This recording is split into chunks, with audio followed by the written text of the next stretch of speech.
Administrator بلدیہ عظمی Karachi barrister Murtaza وہاب نے Karachi medical and dental college کا دیرینہ مسئلہ حل کر دیا اور انہوں نے اختیاری کمیٹی جو کہ سابق ایڈمنسٹریٹر لئیق احمد کے دور میں بنائی گئی تھی اور ان کی طرف سے ان کو ضرورت سے زیادہ سپورٹ کیا گیا، جس سے کے ایم ڈی سی کا جلوس نکل گیا تھا۔ وہ اپنی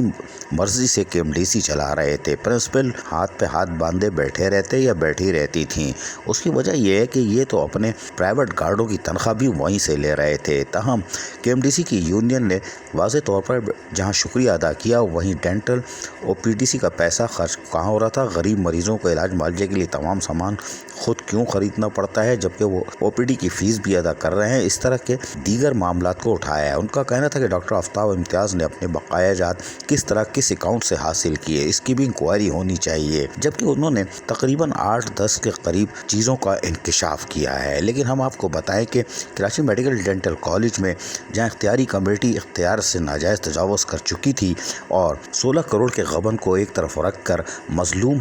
ملازمین کو نوکریوں سے برطرف کرنے کا بھی کارنامہ انجام دے چکی ہے، تاہم اس کی بھی سمری ایڈمنسٹریٹر بیرسٹر مرتضی وہاب کے پاس پہنچی ہوئی ہے۔ تاہم ہم امید کرتے ہیں کہ ایڈمنسٹریٹر کراچی بیرسٹر مرتضی وہاب نے جیسے ہی کے ایم ڈی سی کو 5 نومبر کے گورننگ باڈی کے اجلاس کے بعد، جہاں ہماری خبر کے بعد پرنسپل کی تعیناتی اور اس کے ساتھ ساتھ اختیاری کمیٹی کے خاتمے کا نوٹیفیکیشن بھی نکال دیا ہے، اس کے بعد یقینی طور پر بے روزگار ہونے والے فٹ پاتھ پر پہنچ جانے والے ان ملازمین کو بھی بحال کرنے کی اشد ضرورت ہے تاکہ وہ روزگار حاصل کر سکیں اور اصل ملزمان یعنی جنہوں نے 16 کروڑ کا غبن کیا ان کے خلاف کارروائی عمل میں لانی چاہیے۔ تاہم کے ایم ڈی سی کی یونین نے ایڈمنسٹریٹر کراچی بیرسٹر مرتضی وہاب کا دل سے شکریہ ادا کیا اور کہا کہ انہوں نے کے ایم ڈی سی کو مکمل تباہی سے بچا لیا ہے۔ عزیز عارف، KBS بلدیاتی نیوز کراچی۔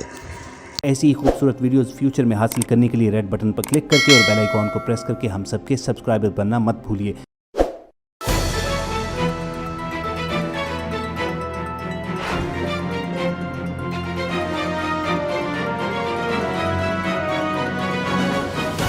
KBS بلدیاتی نیوز۔